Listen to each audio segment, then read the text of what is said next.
way ka tageen muddo yar kadib badan way u soo laabteen waxay u sheegeen in uu filimka qayb qaato 2 minute حتى 2 دقيقة أنا سيان لعق لا بقولكم حلقة بقولكم وحو أها لعق أد وفربضن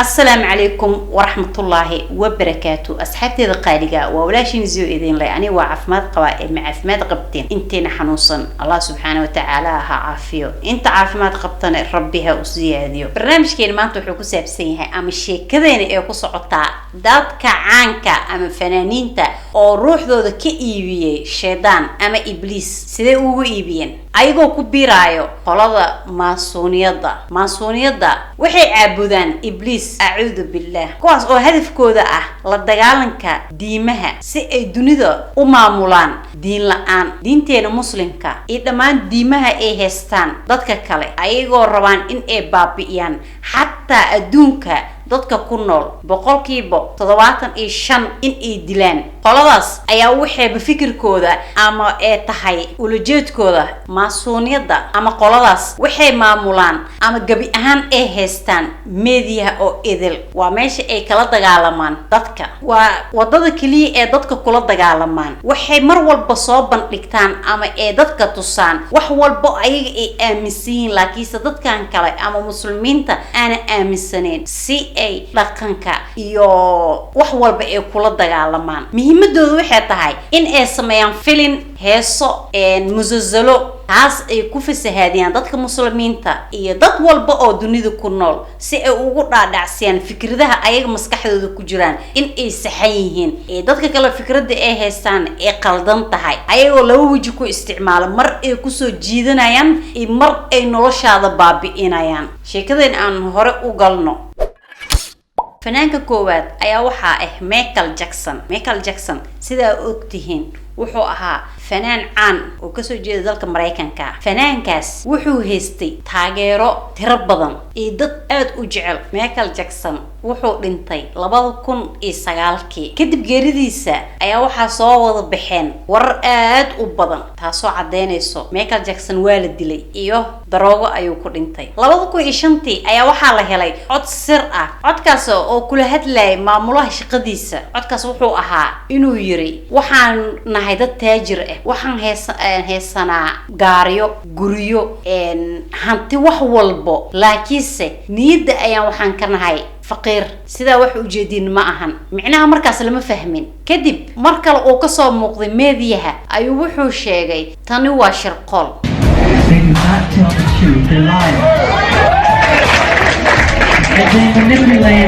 they manipulate our history books. The history books are not true. It's a lie. That's right, Michael. The history books are lying. You need to know that. You must know that.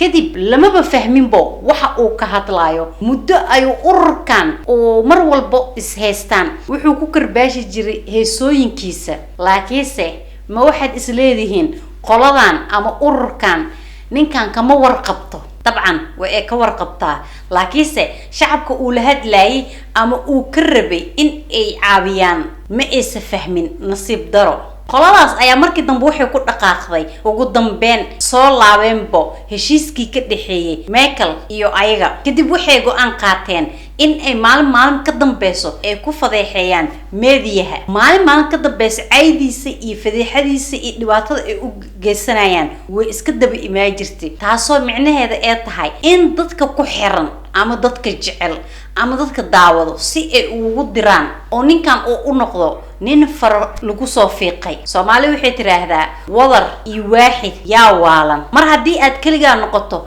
ee dadkii dhan ku soo weeraraan waxaad noqonaysaa qof dadka ka dhax muuqdo ugu dambeyn intaasoo dhan ee dhibaatadaas ay gaarsiinayaan ujeedkoodu wuxuu yahay waxay maqleen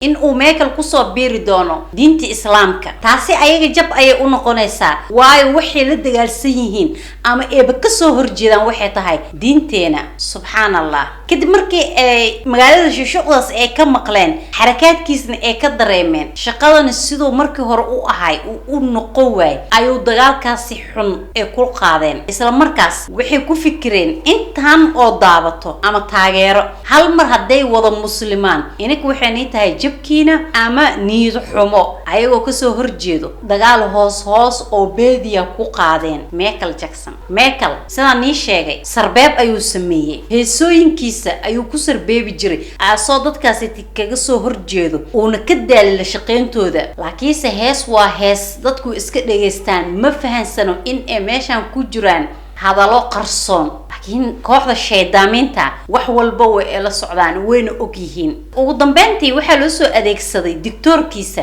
ilaan ayaga inay ku imaadaan kuma dilayaan, laakiinse sidii ku dilaan ayaa waxayba tahaybo in wax walba ay kugu dili karaan ay kugu soo adeegsadaan. dictorkiisa ayaa loo soo maray in uu isticmaalay daroogo ka xoog badisay, daroogadaas uuna u dhintay. geeridiisa kadib magaaladii dhan ayaa haddana isqabsatay in uu u dhintay daroogadaas oo ka tanbadisay. kadib markii lasoo xaqiiqsaday oo lasoo ogaaday cirbada la siiyey in uu ka dambeeyay dictorkiisa, ayaa waxaa lasoo xiray dictorkii ilaa ay hadda xukunkiisa ayaa ku socdo dictorka. marba marka ka dambeysa cadeemaha way iska daba imaanayaan. yaa cadeenaya waa marka su'aasha taalo. gabadhiisa Paris mar walba oo la wareysta ama meedii ay ka soo muuqato ayay waxay sheegtaa in aabaheeda la dagaali jiray ururkaasna ay ka dambeeyaan dilka aabahe. kadib mar walba markay arintaas ku dhaqaaqdo ma ku dhawaaqdo magacooda, ayadoo nafsadeeda u cabsanayso ay waxay ku soo gaabsataa aabahe dad ayaa dilay.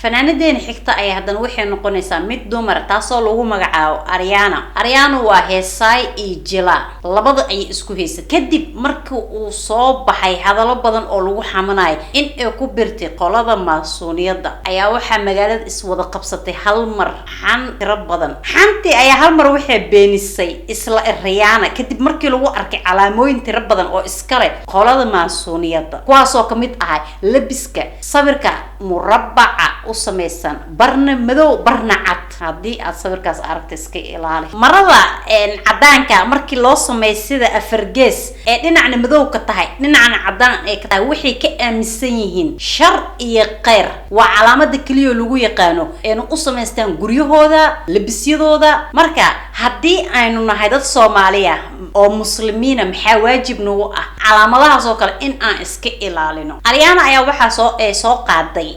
heestaas oo markii la gediyo micno aad u foolxun leh, taasoo ay ka hadlayso ibliiska dil wiilka yar yaa waay. ayada arinteeda iyo taladeed waxay basaaratay ibliisay ee wiilka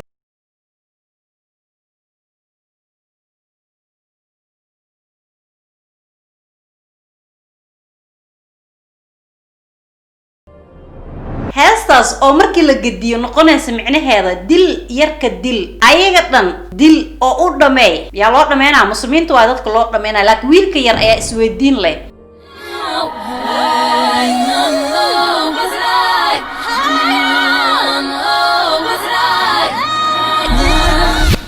muddo kadib 2 bil kadib ayaa media hal mar waxaa isqabsaday in la dilay saaxiibkeedii hore, taas oo media lagu sheegay in asi isdilay. qof isdilaa ma jiro ee taas waxaa cadeynaysa in la dilay oona yahay ninkii wiilka yaraa dil wiilkaba waaba isla saaxiibkeedii hore. kadib ayadii ayaa media ka soo muuqatay ayadoo aad u murugaysan, dhaheysane waa ka xumahay, wuu isdilay, aad ayaan ugu xumahay. ha iloobin ayada meena heesaay kaliya ee waxay ahayd jilaay. ilinta tirada badan iyo jilida oohinta waxaaba u fududeysaybo ilaan hore ay majaajilista u soo ahaa jirtay. kadib muddo kadib ayaa waxaa la ogaadaybo in ninka dilkiisa ayada ay ka dambeysay oo qoladaasna soo amartay. qoladaas in ay ku hor imaadaan kuma dilayaan, laakiinse waxay ku soo adeegsanayaan qofba qofkii kaaga dhow si uu ku dilo adiga, dilkaagana oo ugu dhigo in adiga ay isdishay. mar alla markuu meediyaha imaadane waxaa dilkaaga cadeynaa in adiga isdishay,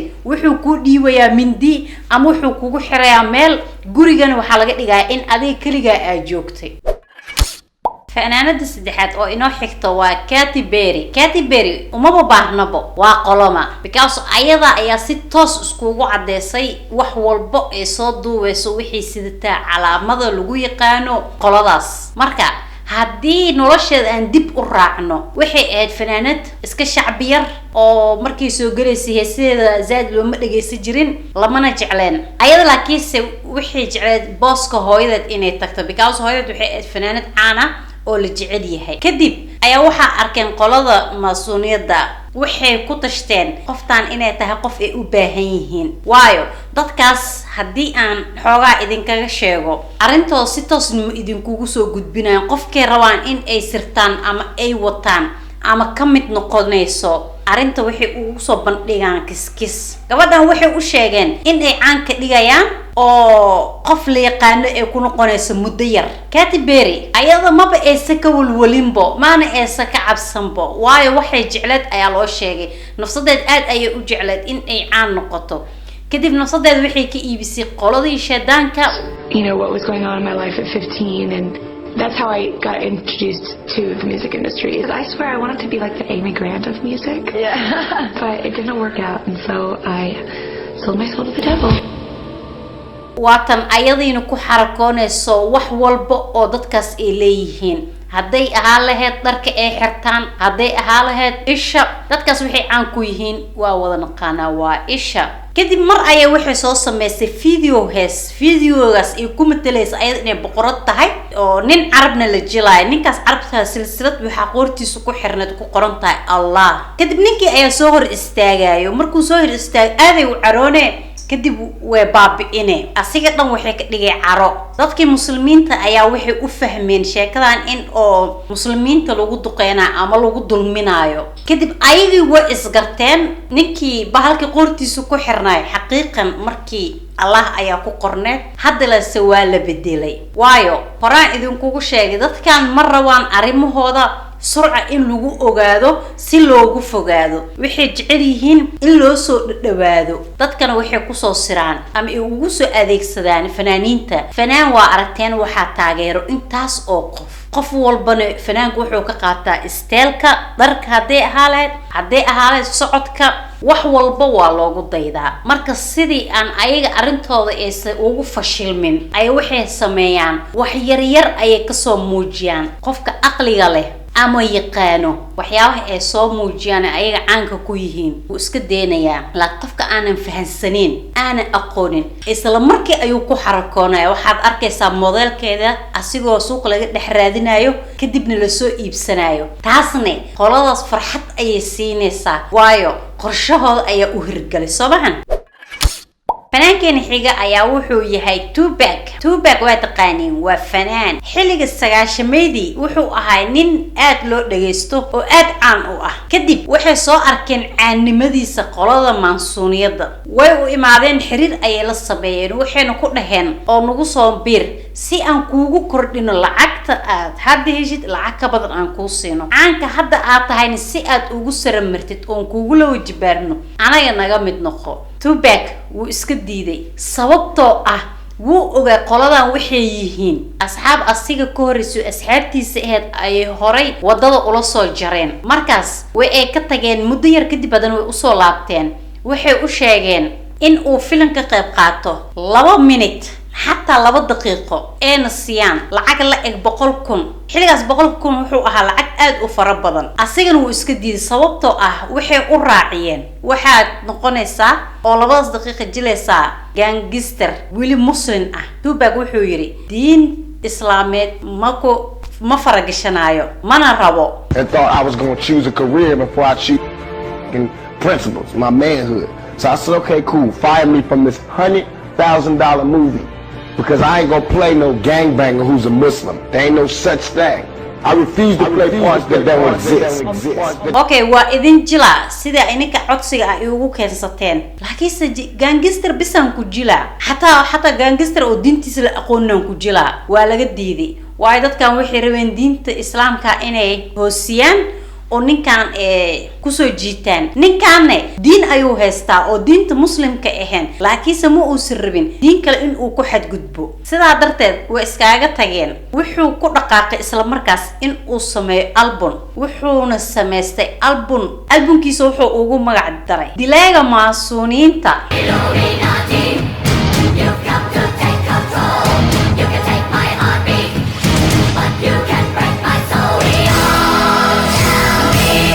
kadib intuusan albumka soo bixin 2 bil ka hor ayaa waxaa lagu toogtay shaaraca. dadkaas sidaan hore niigu sheegay ku hor imaamayaan kuna dili maayaan, laakiinse wax walbo adiga lagugu dili karo ayay kusoo adeegsanayaan. lacag hanti walbo in adiga lagu dilo ayay ka jecel yihiin.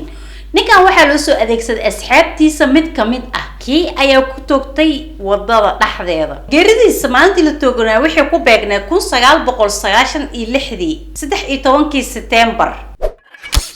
fanaanadeen xigta ayaa ah Beyonce waa fanaanad iyo atrisho oo American ah. waxay fanka ku soo biirtay dhamaadkii 90meedii. markay fanka soo gashay waxay ahayd fanaanad caadi ah, labiskeeda, heesaheeda, dhaqankeeda iyo ciyaarteedaba intaba waxay ka ahayd caadi. kadib 2008 markay guursatay fanaanka weynaa ee Jay-Z, nolosheeda waxay ku biirtay ileen asiga ayaa wuxuu ahaa qolada maasuuniyad. waxaa hal mar masraxa isku bedelay xarakaadka ee sameynayso, heesaha ee qaadayso iyo calaamooyinka ee wadato, taasi oo noo cadeynaysa ama micnaheeda uu yahay in ayadana ee ninkeeda raacday ee ku biirtay. kadib maalmaha kamid ah waxay ku soo labisatay sida boqoradii oo kale, ayadoo ciyaarayso ama joogto goob xaflad ayay waxay sameysay ciyaartaas oo xarakaadka ee sameysay xarakaadkaas oo loo yaqaano Baphomet kaasoo ah sheedaan kamid ah sheedaamada ay caabudaan qolada maasuuniyiinta.